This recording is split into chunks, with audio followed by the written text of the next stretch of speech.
A gente vai ouvir agora a palestra de a neurociência da avaliação, por que o nosso cérebro nos trai na hora de decidir sobre pessoas. E o Pedro é o cientista de dados do MIT, que trabalha também com a DIGAI. Ele é um executivo com mais de 25 anos de liderança em dados, e inteligência artificial e transformação digital, atuando em corporações brasileiras e globais e em mercados da América Latina, Europa e Oriente Médio. Pedro já vai chegando por aqui, graduado em Ciência da Computação pela Universidade de São Paulo, pela USP, possui MBA pela FGV e atualmente aí Master em Supply Chain pelo MIT. Então, Pedro, ao longo dos anos aí você liderou vários times de Data e IA. A gente está bem feliz aí com a sua presença. Você atuou na Accenture, na Ernst Young, conduzindo os projetos, e agora a gente quer te ouvir aí um pouquinho mais sobre neurociência. Obrigada. Obrigado, Bárbara. Boa tarde a todos vocês. Estou muito feliz com a oportunidade de bater esse papo, um assunto que a gente está cada vez mais ouvindo falar, né, que é a neurociência, e está totalmente correlacionado com o trabalho que vocês fazem todos os dias, que é analisar, avaliar e cuidar das pessoas, né? Então vamos lá para a gente começar um pouquinho. Bom, essa história começa em 1993, já faz um tempinho. Eu estava estudando inglês, me preparando para os exames de Cambridge. E por que eu começo isso? Porque foi lá que eu ouvi falar de Isaac Asimov. Eu estava com um grupo de amigos que moravam... Amigos que eu fiz, né, nesse processo, quando você vai viajar, você faz um monte de amigos, e um italiano me disse: você já ouviu falar de Isaac Asimov? Porque eu falei que trabalhava com tecnologia, eu tinha estudado ciência da computação. Eu falei: nunca ouvi falar do Isaac Asimov. E aí ele vem e me deu para ler esse livro que chama Fundação. E nele, o Isaac, o livro foi escrito em 1951, ele falava de uma nova ciência, que seria a ciência que juntaria a matemática e a psicologia. E ele deu o nome de psicohistória. Então ele fala que é um ramo da matemática que trata das reações de conglomerados humanos e estímulos sociais e econômicos definidos. Super bonito para dizer, na verdade, tudo isso que o que a gente está vivendo, né?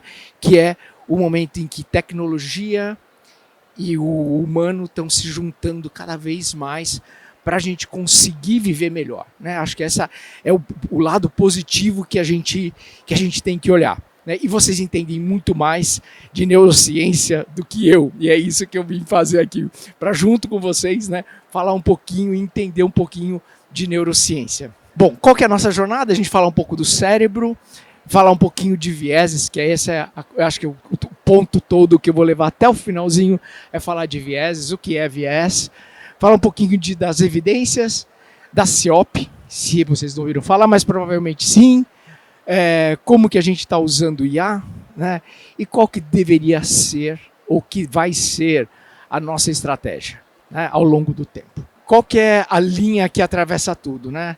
A gente sabe que o cérebro deu uma mexida aqui, né? Mas que o cérebro humano ele é inconsistente e enviesado. A gente vai falar um pouquinho por que a gente tem muito de viés.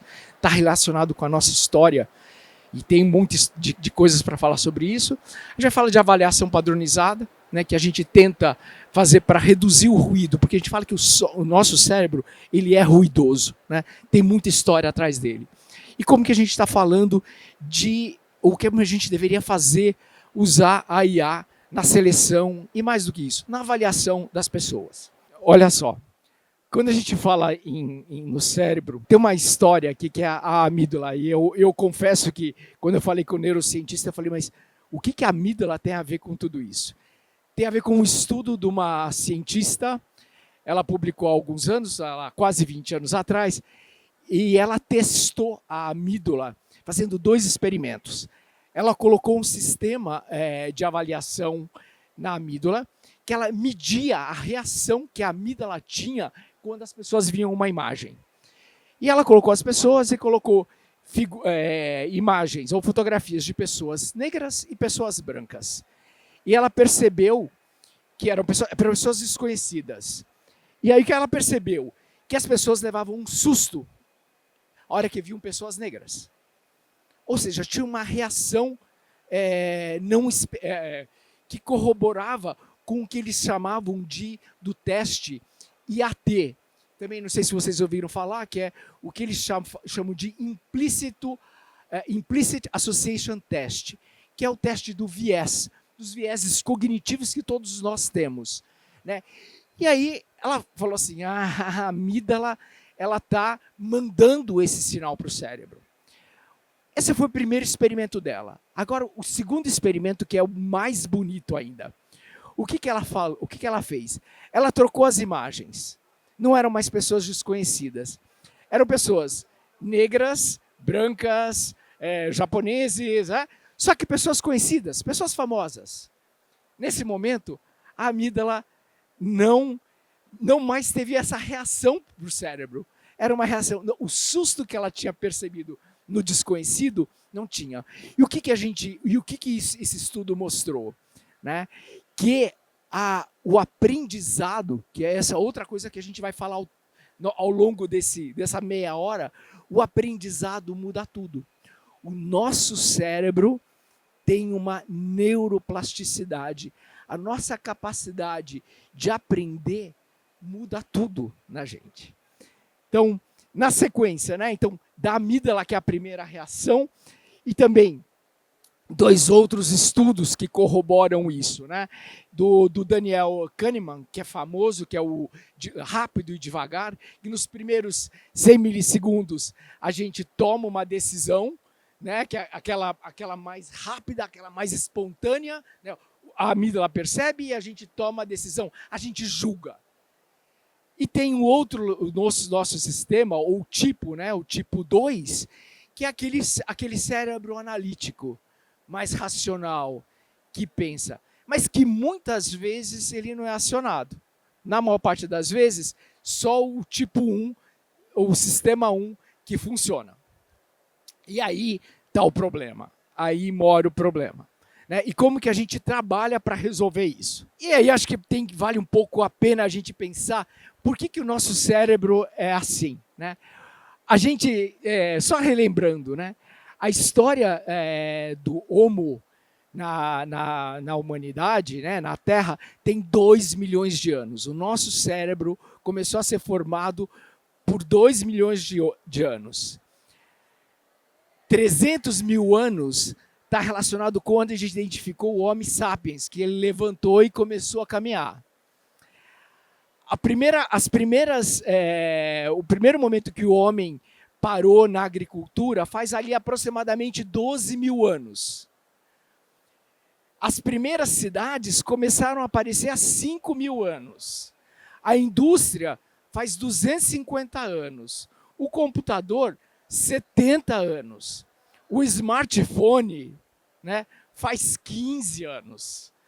Ou seja, o nosso cérebro, 99% do tempo, está relacionado lá com aquele cérebro do caçador, que ele teria que identificar quem que é o inimigo, quem que é o amigo, quem que é meu aliado, quem que não é meu aliado. Então é por isso que o tipo 1 é o que a gente usa mais. A gente julga, eu olho para você e já tem uma imagem. Não parei e falei assim, não, será que ela estudou psicologia? Será que ela estudou administração? Será que ela trabalha numa empresa como RH, como gerente, como diretor? Não. A primeira coisa que a gente faz é a gente julgar. Né? Esse é o grande problema, que é por isso que a gente tem que ficar super atento. E vocês, atualmente, precisam prever desempenho, certo? Com esse cérebro que se formou há 2 milhões de anos atrás. Ignorar aparência e afinidade, né? Não achei você simpática, vou contratar você. Eu preciso julgar competência complexa, porque cada vez mais a gente está pedindo, os nossos contratantes estão pedindo para a gente, contrate melhor, contrate quem vai performar melhor. Né? E eu preciso ser justo e consistente, certo? Justo porque eu estou falando com um humano, certo? Eu preciso ser justo. Mais do que nunca, a gente quer uma sociedade justa, certo? Olha a complexidade do trabalho de vocês e nosso aqui, né? Desse grupo que está aqui no CONAR, desse grupo todo que está no Brasil, dos colegas de vocês. Para falar um pouquinho de viés, só para quem relembrar um pouco, né? Quais são os vieses? O que ele está relacionado? E pela tipificação dele. Né? O primeiro que a gente fala é o efeito halo ou aura. Né? Eu vejo um traço positivo e já tiro aquilo que eu falei, eu já tiro uma conclusão. O que eu vi na aura, né? Eu faço o julgamento inteiro da pessoa pela aparência dela ou pela uma eloquência, né? O Pedro fala bem. Então ele deve ser um cara sensacional. Né? Eu não olhei a competência dele, eu não sei onde ele estudou, eu não sei a experiência dele, mas porque ele fala bem, ele deve ser uma pessoa maravilhosa. Não, essa é a aura. Não vamos cair nesse viés, não. Tem a questão da afinidade, né? Eu quero aquele que se parece comigo. Né? Porque se eu sou bom, eu vou para alguém parecido comigo, é bom também. Então, eu vou para afinidade. Não é verdade. Né? Outra coisa interessante é o viés da confirmação. O tempo todo a gente está buscando confirmar o que a gente já viu na aura. Né? Eu mudo a minha entrevista. Né? Eu vou perguntar aquilo que eu quero que a pessoa responda. Errei de novo. Ou seja, é o natural da gente, certo? E o erro de atribuição. Né? A gente diz tudo, é a personalidade da pessoa, só que do lado, naquela pessoa, tem um contexto, tem uma vida, tem uma família. Né? A profissional, ela também é a mãe, ela também é a dona de casa, ela também é a amiga. Então, a gente tem um monte de papéis. Né? Todos nós temos muito papéis. E tem um contexto. Hoje eu posso estar doente, então eu estou mais mal-humorado. Né? Então, essas questões modificam tudo, aquela pessoa. Né? Naquela entrevista, pode modificar tudo. E eu estou julgando, e eu estou eliminando alguém por um contexto que eu ainda não conheço. Eu estou falando de pontos que nós vamos, ao longo desses dias, né? O Christian vai estar aqui, o Andrei vai estar aqui, eles vão estar tocando, falando sobre isso. Ok. Também o que a gente fala tem esse viés que é implícito e ruidoso. Né? Olha só, tem alguma coisa que a gente chama, e eu gosto de contar essa historinha que é para ilustrar tudo isso daqui. Uma história que é famosa e que eu não sei se vocês já ouviram falar, dos juízes famintos e cansados. Alguém já ouviu falar dessa história ou não? Essa história, na verdade, não é bem uma história, foi um estudo que foi feito em Israel, eu não me lembro agora a data, 2011. Esse Shai Danziger, isso. O que ele fez?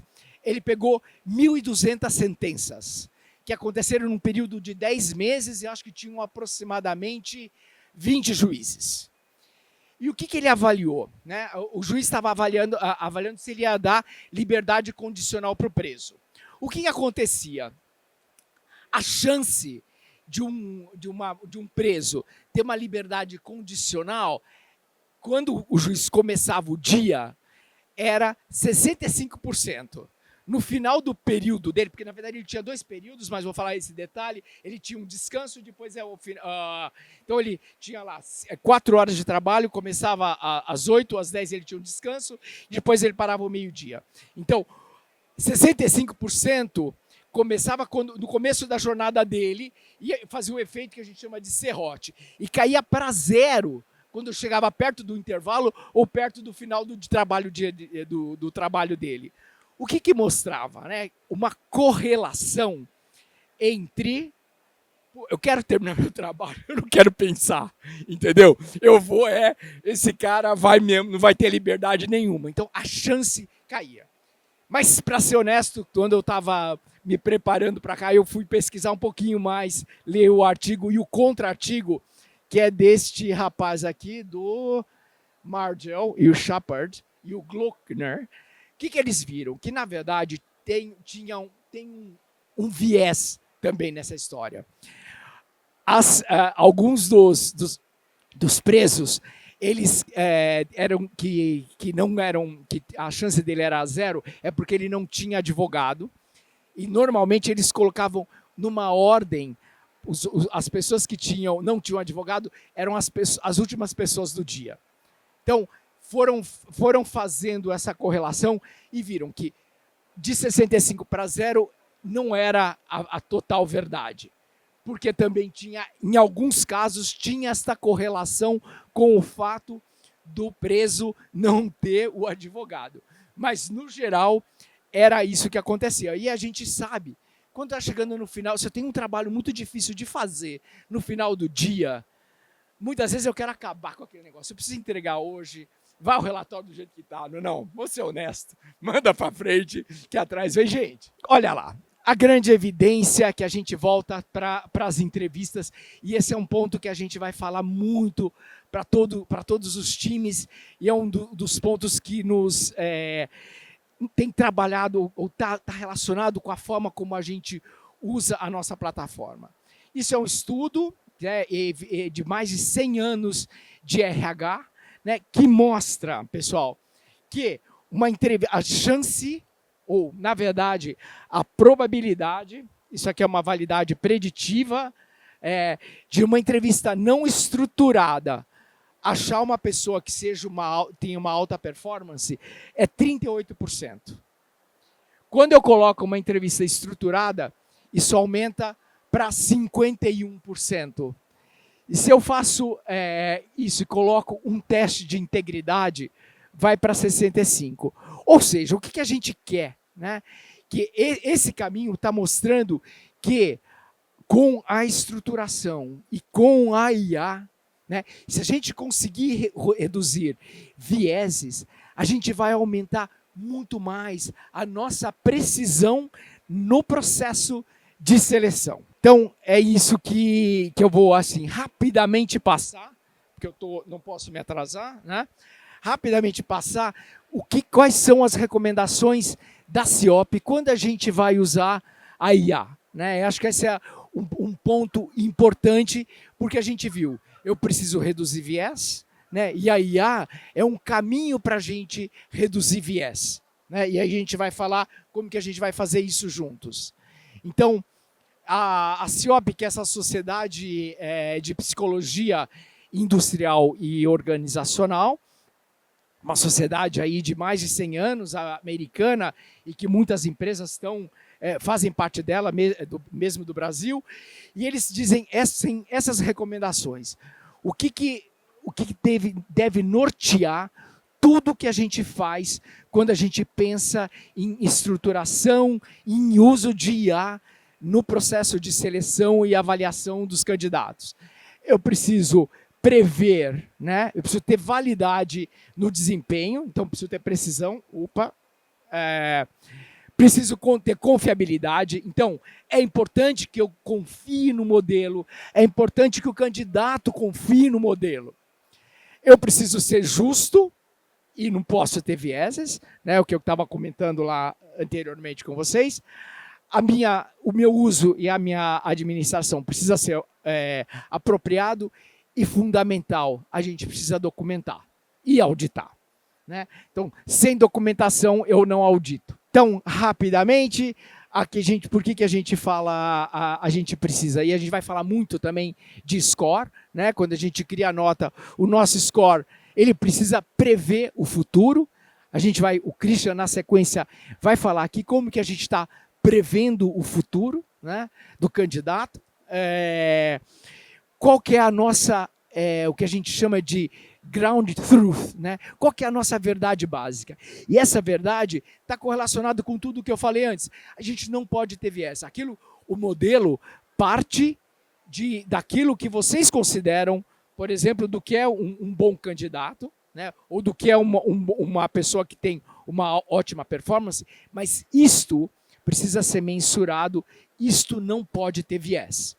Né? Então, a gente vai correr o tempo todo. Então, o meu trabalho na DIGAI, como o Christian falou, quando eu olhei para os dados da DIGAI, garantir que a gente não tem viés, né? O nosso trabalho, a qualidade do nosso trabalho está relacionada a isso. E a gente vai ao encontro do que a CIOP está falando. Próximo ponto, a gente precisa ter confiabilidade, aquilo que eu falei para vocês. Os candidatos precisam confiar naquele teste. Vocês precisam confiar nos testes que vocês estão usando. A gente precisa ser justo, né? E a gente não precisa ter viés. Vocês vão sair com essa palavra na cabeça daqui, né? O Pedro, vocês vão me chamar de Pedro Viés Cunha, né?